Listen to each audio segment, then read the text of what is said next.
오늘 우리는 이 디모데전서 1장 9절부터 13절까지를 본문으로 용서받고 전파하자라는 제목을 가지고 함께 말씀 나누도록 하겠습니다.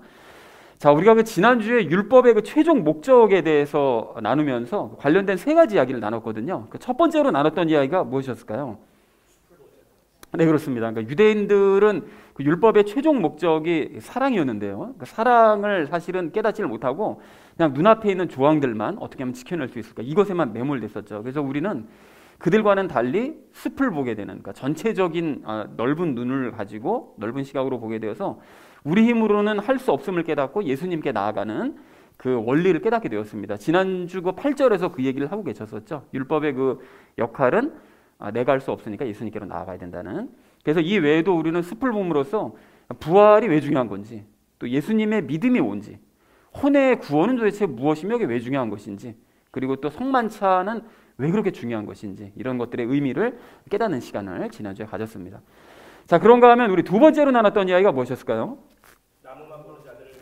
네, 그렇습니다. 율법주의자들은 사랑에는 관심이 없이, 율법의 최종 목적인 사랑에 관심 없이 그냥 논쟁만 일삼았죠. 그리고 선생되려고 힘쓰기만 했고요. 그래서 우리가 그런 사람들을 불쌍히 여기면서 동시에 경계를 해야 되는데, 그 사람들을 왜 경계를 해야 되느냐, 우리가 세 가지 측면에서 나눠서 봤거든요. 그 사람들은 성경을 자기 소견에 옳은 대로 그냥 이해하는 그런 사람들이기 때문에 조심해야 된다. 그리고 또 신앙생활도 어떤 열매 같은 거는 싹 다 무시하고 자기 소견에 옳은 일들만, 좋아 보이는 것들만 추구한다. 그러니까 조심해야 된다. 그리고 그 사람들은 인생을 바라보는 눈도 눈앞의 일들만 바라보면서 살아가는 그런 사람들이기 때문에 우리가 경계할 필요가 있다라는 얘기를 함께 나눴습니다. 자, 그런가 하면 마지막 세 번째로 나눴던 이야기가 무엇이었을까요? 네, 그렇습니다. 이게 이제 결론이죠. 그래서 우리가 숲을 보게 되었다면 보게 된 것으로만 만족할 것이 아니라 실제로 실천을 해야 됩니다. 그러나 우리가 실천해 보시면 알겠지만 사랑 실천하기가 정말 힘들거든요. 왜 힘드냐 하면 우리 안에 있는 이제 죄 때문에, 죄가 자꾸 사랑하지 못하도록 방해를 하기 때문에 사랑할 수 없다고 그랬습니다. 그러면 죄를 이기면 될 텐데, 그럼 어떻게 하면 이길 수 있을까?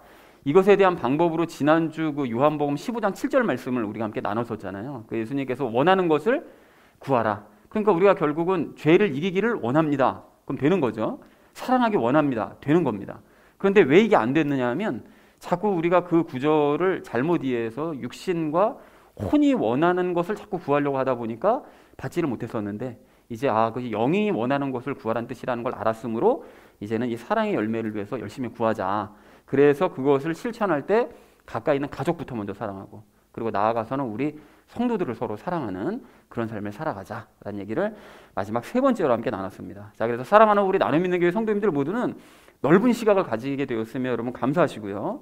이 나무만 보는 사람들을 경계하시기 바랍니다. 그러나 그 모든 사실을 아시지만 말고 최종 열매인 이 사랑이요, 이 사랑을 실천하시되 가족과 성도들을 더욱 사랑해 가시는 저와 여러분 되어주시기를 다시 한번 주님의 이름으로 간절히 축원드립니다. 지난주는 우리가 신앙생활의 최종 목적인 사랑에 대해서 말씀을 하셨다면, 이번 주 말씀은 하나님의 용서에 대해서 말씀을 하고 계십니다. 자, 그래서 이번 주 주제를 이렇게 잡았는데요, 용서받고 전파하자라는 것을 이 주제로 각절 말씀 나누는 시간 가지도록 하겠습니다. 좀 길죠. 9절 말씀 먼저 함께 읽도록 하겠습니다. 이것을 알라. 곧 율법은 의로운 사람으로 인해 만들어지지 아니하고 오직 법을 무시하는 자와 불순종하는 자와 경건치 아니한 자와 죄인과 거룩하지 아니한 자와 속된 자와 아버지를 죽이는 자와 어머니를 죽이는 자와 사람을 죽이는 자와 라고 얘기하십니다. 이런 자들을 위해서 율법이 만들어졌다는 거죠. 자, 그래서 여기서 율법은 의로운 사람으로 인해 만들어지지 않았다라고 얘기를 하는데요, 그 전주에도 우리가 나눈 것처럼 율법은 죄를 깨닫기 위해서 만들어졌습니다. 그 어떤 곳에서 설명하는 걸 봤더니 율법은 의로워지는 방법이 아니고 의롭지 않은 것을 보여주는 책이다, 이걸 얘기하더라고요. 아주 명쾌하게 얘기를 한 거죠. 그러니까 죄를 깨닫게 하기 위해서 분명한 그 목적으로 만들어진 것이다. 그러면서 이제 그 죄를 깨닫게 하기 위한 예들을 듭니다. 그러니까 법을 무시한다는 건 당연히 율법을 무시하는 자를 얘기하는 것이고요, 불순종한다는 것은 하나님께 불순종하는 자를 당연히 얘기하는 것이고요, 그리고 그 위의 것들을 쭉 얘기하는데 하나님의 존재를 사실은 믿지 않기 때문에 그게 죄죠. 죄가 믿지 않는 것이 하나님의 존재를 믿지 않는 것입니다. 그러니까 하나님께서 나를 보고 계신다는 걸 안 믿는 거예요. 그러니까 이제 이런 잘못들을 저지르는 것인데, 이런 자들 때문에 율법이 만들어진 것이다 라고 이제 바울이 얘기했다는 것이 구절의 의미가 되겠습니다. 자, 그래서 구절을 이렇게 정리할 수가 있겠는데요. 율법은 의로운 사람 때문에 만들어지지 않았고 율법을 무시하고 하나님께 불순종하며 건건치 않고 죄의 열매를 맺으며 거룩하지 않고 속되고 아버지와 어머니와 사람을 죽이는 그런 사람들 때문에 율법이 만들어진 것이다 라고 얘기했다는 것이 구절의 의미가 되겠습니다. 자, 그리고 이어진 이제 10절 말씀 우리 함께 읽도록 하겠습니다.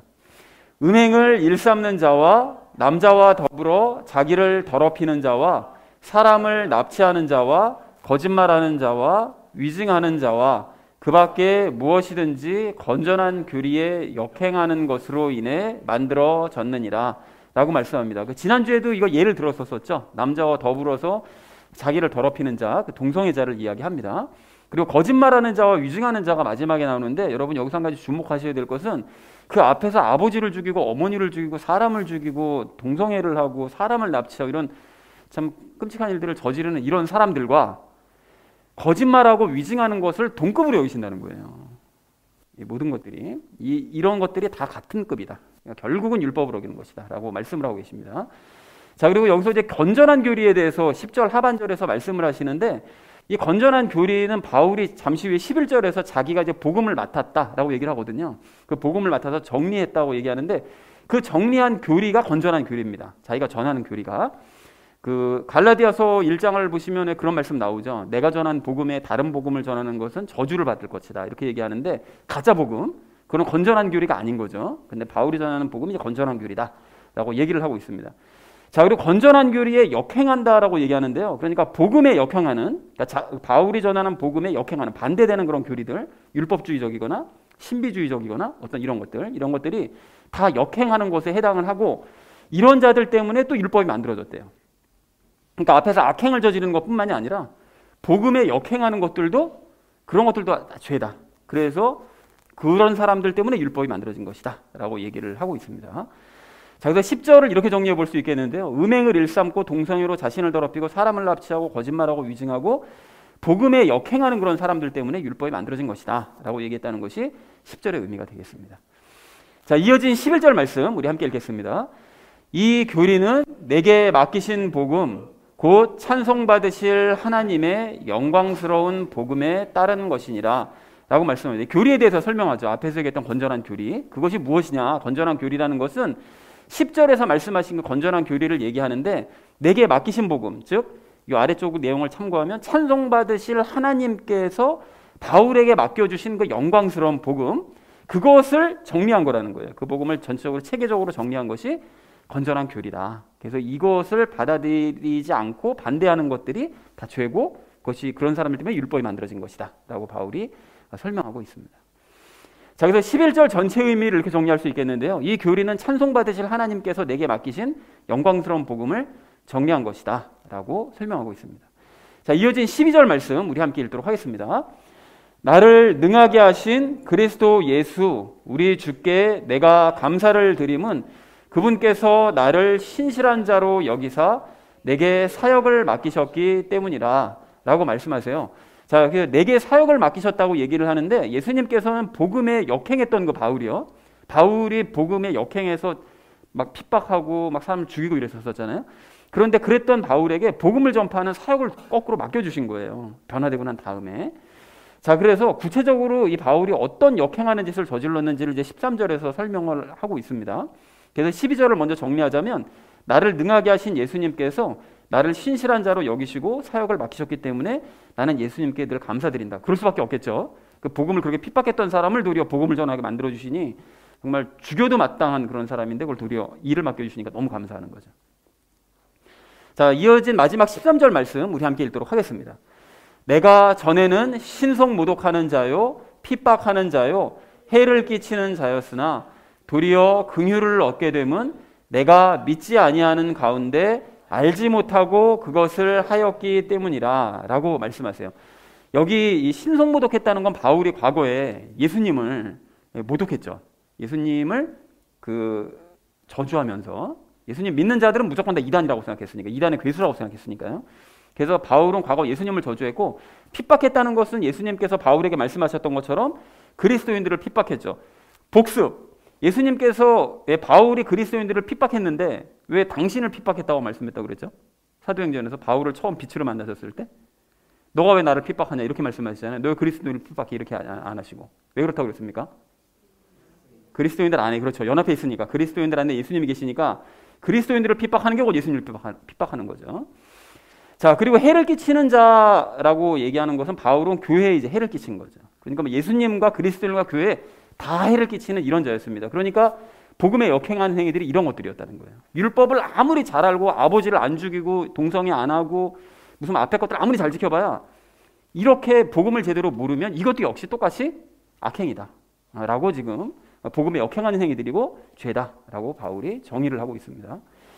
자, 그래서 이 하반부 말씀을 먼저 드리자면 바울은 예수님을 믿지 않을 때 이게 아무것도 몰랐기 때문에 이런 악행들을 저질렀다고 얘기를 하고요. 그랬기 때문에 용서를 받을 수 있었다. 모르고 행한 일이기 때문에 나는 다행스럽게도 용서를 받을 수 있었다. 그리고 하나님의 일을 할 수 있게 되었다라고 얘기를 하고 있습니다. 자, 그래서 13절 전체 의미 이렇게 정리할 수 있겠는데요. 나는 전에 신성모독하고 핍박하고 해를 끼쳤지만 그 모든 것들은 믿지 않을 때 모르고 행한 일이었기 때문에 긍휼을 얻을 수 있었다라고 얘기했다는 것이 13절의 의미가 되겠습니다. 자, 그래서 오늘 본문을 이렇게 정리해 볼 수 있겠는데요. 율법은 의로운 사람들 때문이 아니라 율법 무시하고 하나님께 불순종하고 경건치 않고 죄를 짓고 거룩하지 않고 속되고 아버지와 어머니와 사람들을 죽이고 음행을 일삼고 동성애 행하고 사람을 납치하고 거짓말하고 위증하고 건전한 교리에 역행하는 그런 사람들 때문에 만들어진 것이 바로 율법이다라고 얘기했다는 것이 10절까지 내용이고요. 그리고 이 건전한 교리는 내게 맡기신 이제 복음을 잘 정리를 해놓은 것인데 그 복음은 예수님께서 신성모독하고 핍박하고 해를 끼치던 나, 복음에 역행하는 짓을 저질렀던 나를 모르고 행했다는 이유로 불쌍히 여겨주셔서 용서해 주시고 그리고 도리어 그 건전한 교리를 나를 전하는 사역을 맡겨주셨기 때문에 나는 늘 예수님께 감사할 수밖에 없다라고 얘기했다는 것이 13절까지 내용이 되겠습니다. 자, 그래서 사실 내용이 이렇게 어렵진 않은데 쉬운 말로 다시 한번 짧게 정리를 하자면 이렇습니다. 율법은 온갖 악행을 저지르는 사람들과 복음에 역행하는 사람들, 두 가지죠. 온갖 악행을 저지르는 자들, 복음에 역행하는 자들, 이들 때문에 이제 만들어진 건데, 그리고 바울 역시 과거에는 몰라서 복음에 역행하는 삶을 살았지만 예수님께서는 그런 바울을 불쌍히 여기셨고 복음을 전하는 사역자로 만들어 주셨다라는 것이 이제 오늘의 내용이 되겠습니다. 뭐 어렵진 않죠, 오늘 내용이. 자, 그래서 우리가 이제 적용 시간에 세 가지 이야기를 오늘도 나눌 건데요. 그 첫 번째는 용서에 대한 오해에 대해서 우리가 이야기를 나누고, 두 번째는 용서받는 방법과 삶에 대해서 이야기를 나누고요. 마지막 세 번째는 본업에 충실한 삶에 대해서 이야기를 나누도록 하겠습니다. 그래서 오늘의 그 결론이요, 용서받고 전파하자라는 것을 이제 주제로 나머지 이야기는 삶에 적용시키면서 함께 이야기 나누도록 하겠습니다. 용서받고 전파해야 될 우리가 오늘 첫 번째로 함께 나눌 이야기는 오해하지 말자는 거예요. 여러분 오늘 13절 말씀을 좀 다시 보실까요? 13절 말씀 보시면 바울은 예수님을 믿기 전에 온갖 악행들을 저질렀지만 그 모든 일들은 어떻게 됐다고요? 알지 못하고 저지른 일이었기 때문에 불쌍히 여김을 받고 용서를 받았대요. 그죠? 네, 맞습니다. 그러니까 하나님께서는 알지 못하고 행한 잘못들을 용서해 주세요. 그래서 이런 예는 성경에 정말로 많은데요. 여러분 가령 오늘 13절에서 고백하는 것처럼 바울부터가 모르고 행한 일이기 때문에 용서받았고요. 그리고 또 12제자들도 마찬가지잖아요. 여러분 그 12제자들이 예수님이 십자가에 못 박히기 직전까지 싸웠잖아요. 그러면 예수님께서 용서 안 하실 수도 있거든요. 어쩜 이렇게 3년 동안 너희는 그렇게 배운 게 뭐냐? 용서 안 하실 수 있었는데 그랬던 제자들이고, 또 예수님께서 붙잡히시자마자 제자들이 어떻게 합니까? 다 도망가 버렸잖아요. 한 명도 남기지 않고 다 도망갔습니다. 그런데 그랬던 사람들의 그런 못난 행위들이 사실 예수님을 잘 몰라서 했던 행동들이기 때문에 예수님께서 부활하신 다음에 어떻게 하시죠? 한 명도 잘못했다고 얘기 안 하시고 아무 얘기도 안 하세요. 그 부분에 대해서. 다 용서하시는 거예요. 모르고 행한 일이니까. 그런가 하면 유대인들도 마찬가지죠. 유대인들도 예수님을 예루살렘 들어오실 때 열렬히 환영했었잖아요. 근데 불과 5일 만에 예수님을 십자가에 못 박으라고 막 소리를 칩니다. 극과 극으로 간 거예요, 유대인들이. 그랬던 유대인들도 나중에 시간이 지나서 베드로의 설교를 듣고 회개를 하잖아요.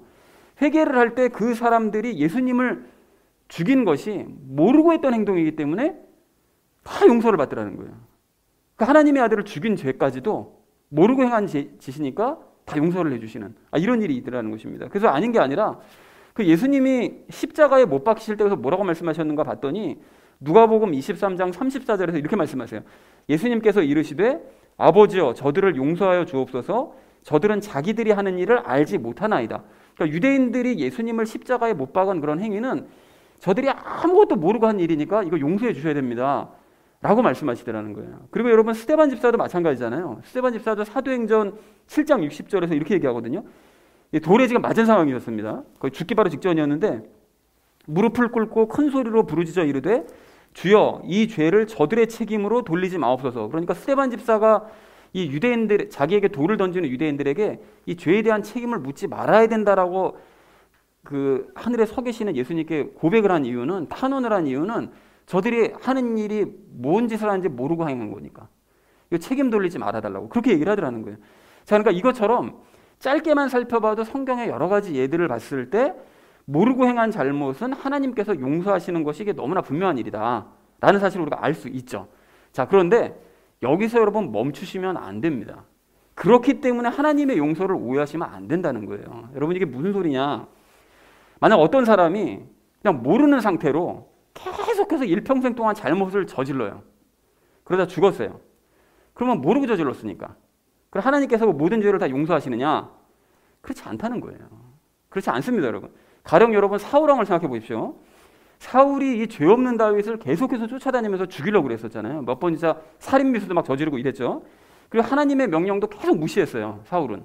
그래서 우리가 앞으로 이제 큐티로 마침 이제 사무엘서를 시작하니까 앞으로 사울이 어떤 사람인가를 이제 아시게 될 텐데, 더 분명하게 아시게 될 텐데, 사울은 영적으로 정말로 둔감한 사람이라서 자기가 그런 잘못들을 저지르면서 잘못했다고 생각하지 않아요. 그게 문제였어요. 그게 이게 자기가 심각한 잘못을 저지르는 이걸 몰라요. 전혀 개념이 없어요. 그런 사울이 일평생 동안 잘못하는 걸 모르고 살다가 죽었으니까, 그럼 하나님께서는 그런 사울을 보시면서 야, 너 모르고 저질렀으니까 내가 다 용서해 줄게, 탕감해 줄게, 이렇게 하고 사울을 천국으로 인도를 하셨을까요? 그러지 않으신다는 거예요. 여러분 절대 그러지 않으십니다. 그리고 예수님을 십자가에 못 박기 위해서 온갖 악행을 저질렀던 유대 지도자들도 마찬가지잖아요. 유대 지도자들도 예수님 죽이기 위해서 온갖 악한 말들을 하고 온갖 악행을 저지르고 막 예수님을 거짓 재판으로 막 죄인으로 몰아버리고 이랬던 사람들인데, 그 사람들이 나중에 우리는 예수가 메시아인 줄 몰라서 그랬다고, 그러면 우리 하나님이 용서해 주실까요? 이 빌라도도 마찬가지잖아요. 빌라도도 예수님을 풀어주기 위해서 정말 온갖 노력을 다하긴 했는데 어쨌든 사형에 대한 최종 결정권을 가지고 있던 빌라도였기 때문에 그 예수님의 죽음에 대해서 책임이 있거든요. 그래서 예수님께서 요한복음에서 그 얘기를 하세요. 너도 죄가 있지만 유대인들이 죄가 더 크다, 이렇게 말씀 분명히 하시더라는 거예요. 그런데 빌라도가 나는 예수가 세상을 구원할 구세주인 줄은 몰랐지, 내가 유대인이 아닌데 그걸 어떻게 알았겠느냐고 이렇게 주장하면 그 사람의 죄도 다 용서를 받을 수 있겠냐는 거예요. 그리고 무엇보다 우리 주변을 여러분 이렇게 보시면 주변에 꼭 그런 사람들 있잖아요. 계속해서 잘못을 저질러요. 남에게 해까지 끼쳐요.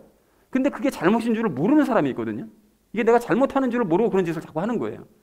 그럼 그런 사람들이 평생 그런 삶을 살다가 죽으면 하나님께서 그가 모르고 저지른 죄니까 다 용서를 해주시겠느냐? 절대 그렇게 하지 않으신다는 거예요. 절대로. 만약 그렇게 된다면 지옥은 존재할 필요가 없어요. 그렇잖아요. 좀 극단적으로 얘기해서 일제시대 때 일본 애들 막 그렇게 우리 사람들 마루타로 실험하고 우리 모르고 그랬다고, 그게 죄인지 몰랐다고, 그럼 다 용서받습니까? 아니라는 거예요, 여러분. 그래서 여러분 정리하겠습니다. 하나님께서 모르고 지은 잘못을 용서해 주시는 건 분명히 맞아요. 그런데 그게 영원한 것은 아닙니다. 이렇게 정리를 하셔야 돼요. 그래서 본인들 스스로가 인생을 살아갈 때 그 인생을 살아가는 그 중에 내가 잘못한 부분이 분명히 있구나, 이제까지 나 잘못 살아왔구나, 이 잘못을 깨닫고요. 그리고 내가 모르고 지은 죄까지 잘못까지 다 그것을 깨닫고요. 그걸 반성하고 하나님께 나아가 용서를 구하는 사람이, 이런 과정이 꼭 필요하다는 거예요. 이렇게 되는 사람이 용서받는 거예요. 이게 바로 물세례잖아요, 여러분. 물세례 여러분 기억나시죠? 세례 요한이 와가지고 유대인들 보고 너희 다 죄인이다, 이방인과 다를 바 없으니까 이방인들이 받는 물세례 받아라 막 얘기했었을 때 그 끝까지 인정하지 않고 우리가 무슨 잘못이 있냐 했던 사람들은 구원 못 받았어요. 그런데 우리가 그러니까 이방인과 다를 바 없구나 생각해보니까 죄가 있구나, 잘못이 있구나, 이걸 깨달은 사람들, 그래서 잘못을 반성하고 예수님 앞에 나가서 용서를 구하는 사람들, 이런 사람들이 구원받는 거예요. 그러니까 용서를 그런 사람들이 받는 것이지 끝까지 몰랐다면서 자신의 잘못을 인정하지 않고 반성하지 않고 그래서 용서 구하지 않는 그런 사람들까지 하나님께서 다 용서해 주시는 것은 절대로 아니라는 것입니다. 그래서 계속해서 인생 중에 사람들을 옆에다 붙여주시고 말씀을 붙여주셔서 깨달을 때까지 계속해서 기회를 주시는 거예요. 그래서 바울도 오늘 13절에서 나는 지금 모르고 지은 잘못을 용서받았다고 말을 하잖아요. 근데 그 전에 사실은 바울이 어떤 과정을 거쳤죠? 자기의 잘못을, 모든 잘못을 철저하게 깨닫고 반성하는 과정을 거쳤잖아요. 사도행전에서 왜 3일 동안 금식하면서 막 그렇게 하잖아요. 그런 과정을 거치고 예수님 앞에 나가서 용서를 구했기 때문에 용서를 받고 성령님 세례 받고 그래서 지금 사역도 맡을 수 있었던 것이었지, 그런 반성하는 과정도 없이 나는 그냥 모르고 지었지만 무조건 하나님이 용서해 줬어, 이런 것은 아니다. 오해하면 안 된다 라는 사실을 확인하실 필요가 있다는 것입니다. 그래서 사랑하는 우리 나눔 믿는 교회 성도님들 모두는 살면서 지은 모든 잘못들, 또 모르고 저질렀던 그런 과거의 잘못들 깨닫고 반성해서 예수님께 나아가서 용서를 구하는 과정을 거치셨습니까? 여러분, 그렇다면 여러분이 용서를 받으셨는 줄로 믿습니다. 그런데 그런 과정이 나에게 없었었다면 여러분 진지하게 고민을 하셔야 된다는 거예요. 그렇다면 이제 그걸 깨달으시고 용서를 받으신 분들은 용서에 대한 개념을 잘못 알고 있는 그런 사람들에게 오늘 배운 이 진실을 알리셔서 그들을 죽음으로부터 건지시는 저와 여러분 되어지시기를 주님의 이름으로 간절히 축원을 드립니다. 용서받고 전파해야 될 우리가 오늘 두 번째로 함께 나눌 이야기는 여러분 용서받자는 것입니다. 여러분, 우리가 앞에서 이제 잘못을 깨달아야 된다고 그랬잖아요. 스스로 잘못을 깨달아야 된다고 그랬는데, 그러면 문제가 자기가 잘못하는 것인지를 전혀 모르는 사람들이잖아요. 이런 사람들은 어떻게 해야, 뭘 계기로 내가 잘못하고 있다는 걸 깨달을 수가 있을까요? 그 계기가 뭘까요? 무엇일까요? 성경입니다. 성경. 여러분, 성경이 정답이에요. 그래서 성경을 읽지 않는 사람은 스스로의 잘못을 절대로 깨우치지 못해요. 그래서 자기가 늘 몰랐다고만 변명을 하는 거예요. 몰랐다고. 그런데 성경을 읽는 사람들, 그래서 오늘 여러분 9절 말씀 보시고 10절 말씀 보시고 13절 말씀 보시면 율법에서 무엇이 잘못이라는 걸 쭉 적고 계시잖아요. 이런 것들을 읽으면 이게 잘못이구나, 이걸 깨닫는 거죠. 그리고 구약 성경에 있는 율법 책들을 보다 보면, 또 성경을 전체적으로 읽다 보면 이게 잘못이구나, 이걸 깨달을 수가 있는 거죠. 이렇게 스스로의 잘못을 깨달을 수 있고 반성할 수 있고, 그런 사람들이 예수님께 나아가서 용서를 구할 수가 있다는 거예요. 이게 물세례죠. 계속 말씀드리지만 물세례는 자기가 죄가 있다는 것을 인정하는 거, 깨닫는 거, 이게 물세례의 진정한 의미잖아요. 이걸 깨닫게 되는 거죠. 그래서 가령 예를 들어서 여호수아가 여러분 처음에 여리고성을 무너뜨리는 훌륭한 일을 했잖아요. 순종을 해서. 근데 그 다음에 아이성 전투할 때 순종하지 않았습니다. 하나님께 여쭙지 않고 사람들이 가서 정탐만 보고 왔던 사람들만 얘기 듣고서는 군대 파병했다가 그냥 망했잖아요. 근데 이런 잘못을 저질렀지만 여호수아가 하나님 앞에 용서를 받을 수 있었던 이유가 뭐냐? 그 사람이 주야로 말씀을 묵상하니까. 그래서 하나님 앞에 나아가서 하루 종일 간구하고, 그러니까 용서받을 수 있었던 거예요. 그러니까 말씀을 알면 용서받을 수 있고 하나님 앞에 늘 바르게 설 수 있다는 거죠. 그런데 여호수아 다음 세대인 사사시대요. 그 사사시대에는 왜 이렇게 나라가 엉망진창이 되고 하나님께 용서도 못 받았느냐? 왜 그랬습니까? 주야로 말씀 묵상은커녕 말씀을 읽는 사람이 아예 없었어요. 사사시대 내내. 그러니까 자신들이 뭘 잘못하고 있는지를 아예 모르는 거예요. 그러다 보니까 그 모양이 되더라는 거죠. 그래서 열왕기서도 마찬가지잖아요. 하나님의 말씀을 읽고 하나님의 말씀에 순종하는 왕들이 다스릴 때는 나라가 부흥을 해요. 히스기야나 요시야나 이런 사람들 때는 다 나라가 부흥하다가 하나님의 말씀을 완전히 무시하는 왕들, 그러니까 말씀을 모르니까 뭐가 잘못하는지도 모르는 이런 사람들이 다스릴 땐 나라가 엉망진창이 되더라는 것입니다. 그러니까 스스로의 잘못을 깨닫지 못하니까 나라가 엉망이 될 수밖에 없다는 거예요. 그래서 신약 시대도 마찬가지잖아요. 여러분, 바울이 바리새인 중에 바리새인이고 말씀을 그렇게 잘한다고 자랑을 했는데 오늘 13절에서 고백하잖아요. 그렇게 난 율법을 잘 지켰지만 사실은 뒤로는 신성모독하고 핍박하고 해를 끼치는 그런 악을 저질렀다. 그러면서도 자기가 잘못하는 거를 전혀 깨닫지 못했다. 이거 왜 깨닫지 못했습니까? 성경을 안다고 자랑만 했지 실제로는 성경을 아는 게 아니라 뭐만 알았기 때문에요. 장로들의 유전만 잔뜩 알고 있으니까. 그러니까 결국 말씀을 모르면 잘못을 저지르고도 그게 잘못인 줄을 모르더라는 것입니다. 도리어 그런 어설픈 지식 때문에 그런 사람들은 자기가 도리어 잘하고 있다고 착각까지 해요. 자, 그래서 이건 지금도 마찬가지인데요. 어떤 사람이 만약에 성경을 안 읽는다. 그럼 그 사람은 자기가 지금 뭘 잘못하고 있는지도 모르고 그냥 막 사는 거예요. 본인은 잘 산다고 생각하겠지 모르지만 막 살고 있는 거예요, 사실은. 자신이 뭘 잘못하는지를 모르니까 당연히 반성이란 게 없고요. 반성이 없으니까 용서를 구하러 예수님께로 나아가지도 않는 것입니다. 그래서 여러분 생각해 보세요. 이 시대에 성경 읽지 않고 왜 장로들의 유전에 해당하는 목사들의 설교만 열심히 듣는 사람들 있잖아요. 그런 사람들 중에 신앙 좋은 사람들 보신 적 있으세요? 겉으로 봐서는 좋은 것 같죠. 근데 시간 지나고 나면 다 드러나잖아요. 그런 사람들 결국은.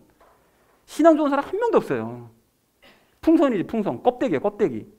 그래서 그들은 자기가 잘못을 잘 안다고 얘기는 하는데 사실은 복음에 역행하는 잘못을 저지르고 있으면서 바울처럼 그 사실을 전혀 모르고 있고요. 자잘한 잘못들. 나는 부모님 안 죽이니까. 나 사람들 안 죽이니까. 나 선한 사람이지.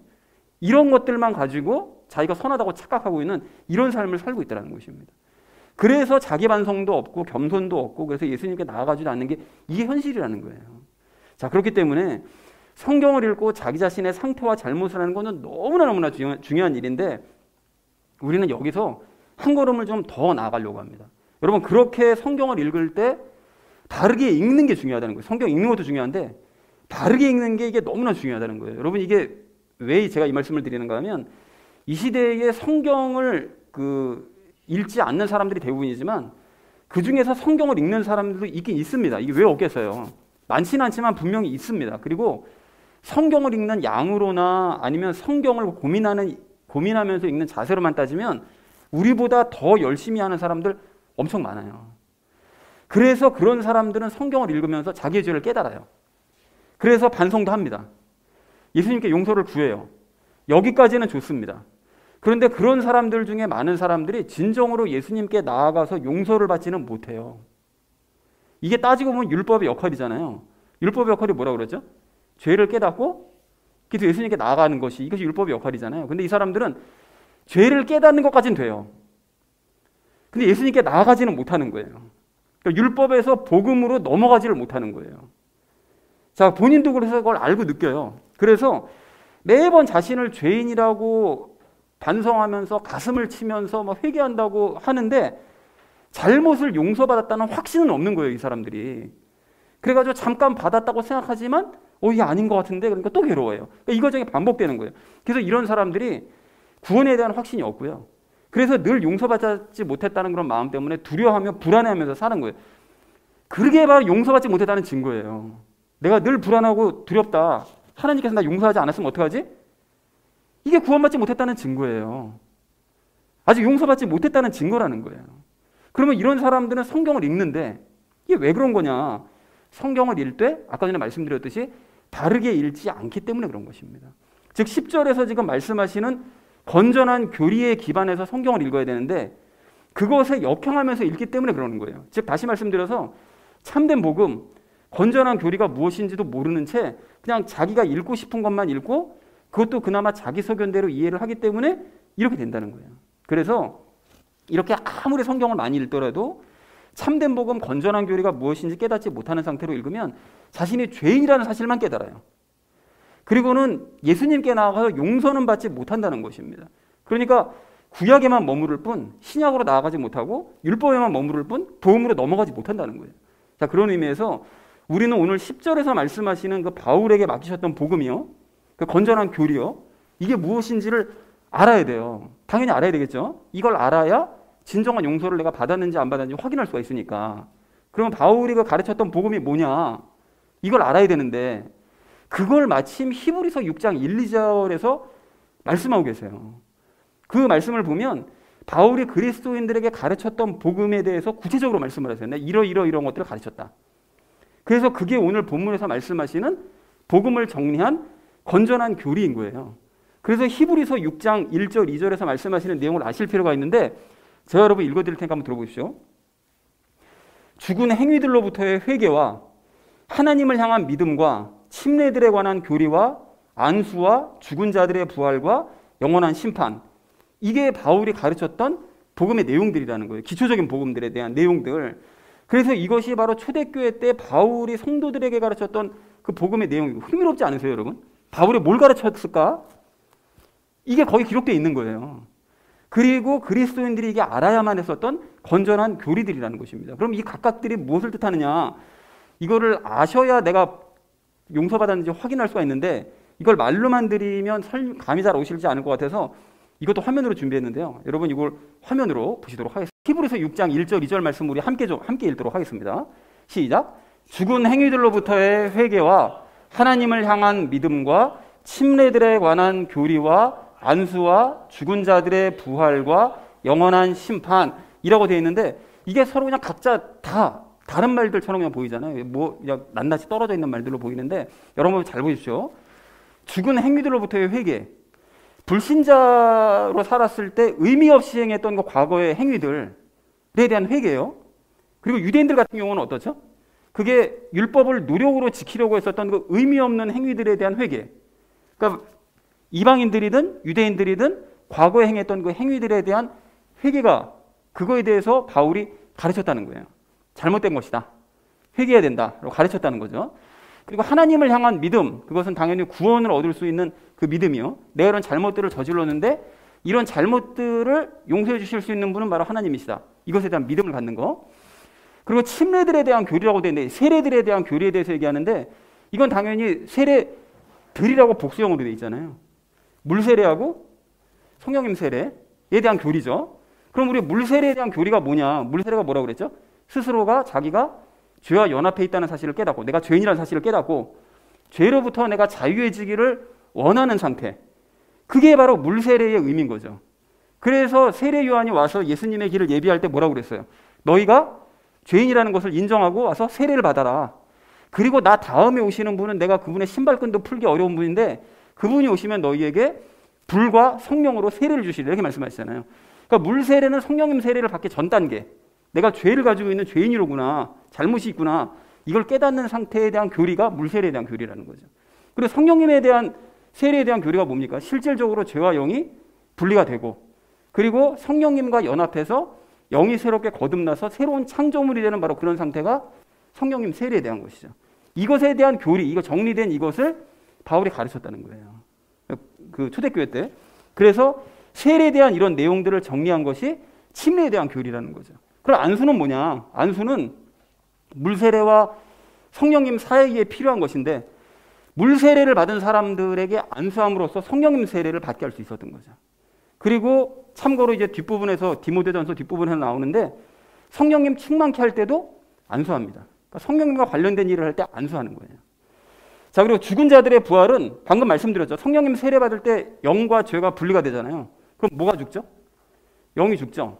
영이 죽었다가 성령님과 연합하면 어떻게 되죠? 그 영이 다시 부활하죠. 그래서 바울이 예전에 재판받을 때 그러잖아요. 나는 부활 교리 때문에 내가 지금 재판받고 있는 거다. 이런 얘기 하잖아요. 이 땅에서의 그 부활. 그리고 영이 그 부활하는 것이라고 말씀을 드렸죠. 그게 거듭남이라는 것이고. 그러니까 사람이 거듭난다고 얘기할 때 영이 부활하기 때문에 거듭난다고 얘기하는 것이거든요.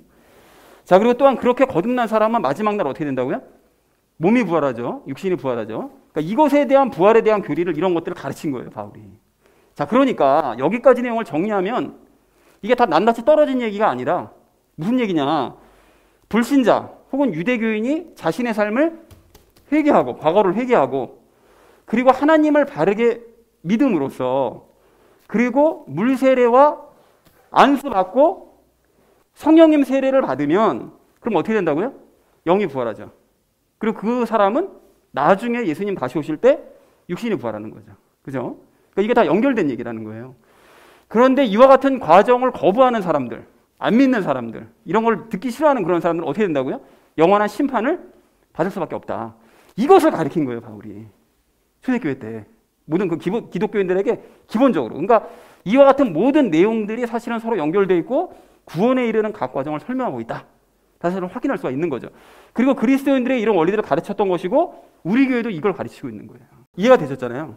그러니까 이런 말씀을 통해서 바울이 초대교회 때 뭘 가르쳤는가 확실하게 우리가 알 수가 있는 거죠.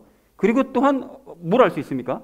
우리 교회 역시 초대교회 때 가르쳤던 것들을 그대로 지금 가르치고 있구나 확인할 수가 있는 거죠. 우리가 다 평상시 얘기해왔던 것들이잖아요. 그러니까 여러분 이것에 대한 확신을 가지시고 자부심을 가지셔야 된다는 거예요. 쓸데없는 거 우리가 배우고 있는 게 아니구나라는 것을 확신을 가지시고 자부심 가지셔야 된다는 것입니다. 그리고 이러한 히브리서 말씀을 다시 한번 정리를 한마디로 요약해서 정리해보면 뭐가 되는 거죠? 결국 예수님과의 연합에 대한 교리에 대해서 가르쳤다는 사실을 확인할 수가 있는 거예요. 자, 그래서 이런 연합의 원리를 깨닫지 못하고 성경만 읽는 사람들, 무작정 읽는 사람들은 늘 스스로가 죄인이라는 사실만 깨닫는 거예요. 아, 내가 죄인이구나, 잘못이 있구나, 이것만 깨닫는 거죠. 그러니까 제일 처음에 아까 전에 가르침이 뭐였었다고요? 회개였잖아요. 회개, 죽은 행위들로부터의 회개. 여기서 더 이상 진전이 안 되는 거예요. 그 다음 과정을 모르니까, 원리를 모르니까 그냥 계속 죄인 이러고만 사는 거죠. 그리고 더 이상 앞으로 나아갈 수 없기 때문에 성령님 세례를 받지 못해서 용서받지도 영이 부활하지도 못한다는 것입니다. 그런데 반대로 이러한 연합의 교리를 하나하나 깨달고 분명히 깨닫게 되면 자신이 왜 죄인인지를 분명하게 알게 되고 성령님 세례를 받음으로 말미암아 영이 부활하는 거죠. 영이 죄와 분리되고 성령님과 연합하면 내가 부활할 수 있구나. 그래서 예수님께 확실하게 용서받았다는 확신이 생기고 구원의 확신을 얻고 예수님과의 관계가 좋아질 수밖에 없게 된다는 것입니다. 그리고 그렇기 때문에 성경을 읽되 건전한 교리, 이 연합의 교리에 기반해서 바르게 읽고 바르게 깨닫는 게 이게 너무나 중요하다는 거예요. 그리고 이렇게 연합의 복음을 깨달아서 바르게 깨달아서 용서받고 하나님과의 관계가 좋아진 사람들은, 그걸 좋은 관계를 유지하는 사람들은 이 다음 얘기도 너무나 중요한데, 용서받은 이후로도 어떻게 할까요? 큐티나 개인적인 성경 읽기를 통해서 계속해서 성경을 봐요. 이런 사람들은 성경을 보면서 이전의 큰 잘못들, 회개하기 이전에 가지고 있었던 잘못들을 다 용서받았다는 확신을 가진 상태에서 그 이후로도 자신의 작은 잘못들 있잖아요. 삶에서 일어날 때 겪는 잘못들, 이런 잘못들을 성경을 읽으면서 세세하게 깨닫는 거예요. 그래서 그때마다 반성하면서 예수님께 또 나아가는 거예요. 그래서 그런 세세한 잘못들까지 다 용서를 받는 거예요. 그렇게 되면, 아까 전에 우리 교동문 읽을 때 마지막에 뭐라고 그랬는가 하면, 내가 너희를 다 용서하지만 모든 것을 다 용서하지는 않고 책망하겠다라는 말씀을 하시잖아요. 예레미야서 말씀에서. 그 이야기가 바로 그 얘기예요. 그러니까 작은 잘못들에 대해서 매번 고백을 받고 용서를 해주시는 이 과정을 거친다는 거예요. 그러면 그런 사람들은 어떻게 될까요? 점점 더 깨끗해지겠죠. 점점 더 거룩해져 가겠죠. 그리고 그런 거룩해지는 모습이 곧 예수님을 닮는 모습이라는 것입니다. 그래서 사랑하는 우리 나눔 믿는 교회 성도님들 모두는 참된 복음, 연합의 교리를 통해서 죄인임을 깨닫고 용서를 구하시고 용서를 받으셨습니까? 여러분, 그렇다면 이제 더욱 성경을 읽으심으로써 작은 잘못들까지 여러분 발견하시고 용서를 구하셔서 그때마다 씻김받고 더욱 깨끗해져 가시기를 소망합니다. 여러분, 그렇게 하셔서 거룩하신 예수님을 닮고 혼의 구원을 이루어가는 저 여러분 되어지시기를 주님의 이름으로 간절히 축원을 드립니다. 용서받고 전파해야 될 우리가 마지막 세 번째로 나눌 이야기는 전하자는 것입니다. 여러분, 우리가 오늘은 그 하나님께 용서받는 것에 대한 이제 말씀을 나눴는데요. 그렇게 용서받았다면 그 이유는 어떻게 해야 되느냐? 여러분, 오늘 12절 말씀 보십시오. 바울은 예수님께 용서받고 사역을 맡겨주신 것에 대해서 아주 감사하고 있습니다. 그러니까 잘 아시다시피 과거 바울은 비록 몰라서 그러긴 했지만 그리스도인들을 정말로 심하게 괴롭히고 핍박했잖아요. 그래서 바울이 거듭난 이후에 그리스도인들이 어떻게 하죠? 바울이 거듭났다는 말을 믿지 못하고 막 두려워 떨어요. 그럴 정도로 폐악질을 저질렀던 게 바울이었어요. 그런데 그랬던 바울이 참된 복음을 깨닫고 잘못을 반성하고 용서를 받은 후에는 어떤 일을 하느냐? 예수님을 전하는 일, 이 본업에 충실한 삶을 살더라는 것입니다. 여러분, 다른 사도들도 마찬가지잖아요. 12 제자들은 예수님께서 십자가에 못 박히기 전날까지 막 싸웠다고 그랬잖아요. 정말 철이 없었는데 바른 복음을 깨닫고 자신들의 잘못을 깨달은 후에 반성하고 용서를 받은 후에는 어떻게 합니까?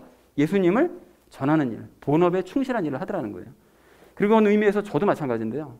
저는 뭐 바울처럼 뭐 그리스도인들 핍박하거나 이런 적은 없지만 그리스도인들을 정말 미워했거든요. 왜 미워했냐? 사람들은 보면 늘 이기적인 것 같은 거예요. 그리고 남에게 해를 끼치는데 본인이 그걸 전혀 깨닫지를 못하고 있는 거예요. 그게 막 눈에 보이는 거지.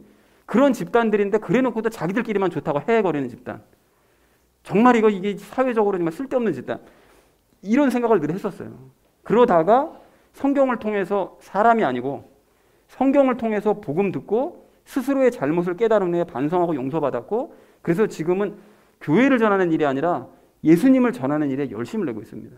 지금은 목사가 됐으니까 목사로서 제가 바른 복음을 전하고 그런 일에 최선을 다하고 있지만 처음 믿음을 가졌었을 때는 노방전도 다니고 길거리 찬양도 하고 하면서 전도활동 자체로만 따지면 초신자 때가 더 열심을 냈던 것 같아요. 그래서 여러분도 마찬가지입니다. 여러분이 바른 복음을 듣고 잘못을 깨달아서 용서를 받았다면 예외가 없어요. 즉 예수님과 동행하면서 구원받아야 될 자를 위해서 기도하고 예수님께 말씀드리셔서 그 사람을 구원의 길로 인도를 해야 된다는 것입니다. 왜요? 그게 우리의 본업이니까요. 사랑하는 우리 나눔 있는 교회 성도님들 모두는 주변에 하나님을 믿든 안 믿든 아직도 자신이 잘못하고 있다는 사실을 깨닫지 못하는 그런 사람들에게 바울에게 맡기셨던 이 복음을 정리한 건전한 교리요, 이 연합의 교리를 바르게 알리시기 바랍니다. 여러분 그렇게 하셔서 말씀을 통해서 그가 스스로의 잘못을 깨닫게 하고 돌이키게 하는 우리가 되기를 소망합니다. 그렇게 해서 예수님께 큰 칭찬 받으시는 저와 여러분 되시기를 주님의 이름으로 간절히 축원을 드립니다. 오늘 주제가 용서받고 전파하자라는 것을 주제로 얘기 나눴는데요. 첫 번째로 우리가 오해하지 말자고 이야기를 나눴었죠. 어떻게 행한 일은 하나님께서 용서해 주신다고요? 모르고 행한 일에 대해서는 다 용서를 해주신다. 자, 그런데 끝까지 그렇게 용서하시는 것은 아니다. 그러니까 중간에 언제 한 번이라도 스스로의 잘못을 깨닫고 반성하고 무엇을 구할 때?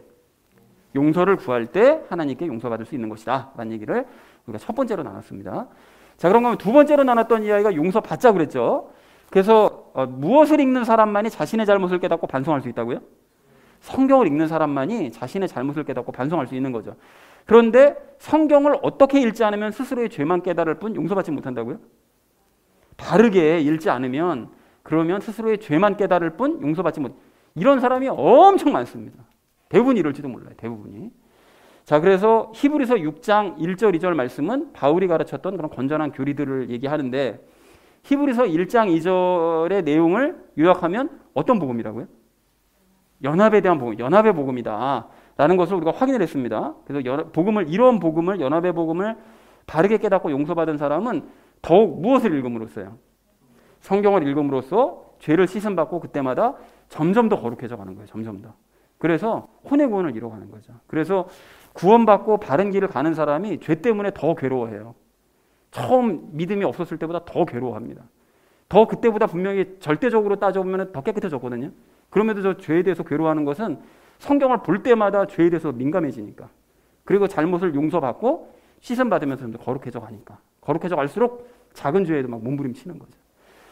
자, 그리고 세 번째로 우리 나눴던 이야기가 전하자라고 말씀을 드렸죠. 바울과 12사도 등 하나님께 용서를 받은 사람은 무엇에 열심을 냈다고요? 전도에 열심을 냈죠. 그리고 우리도 하나님께 용서를 받았다면 무엇에 충실한 삶을 살아야 된다고요? 부업이 아닌 본업에 충실한 삶을 살아야 된다라는 얘기를 마지막 세 번째로 나눴습니다.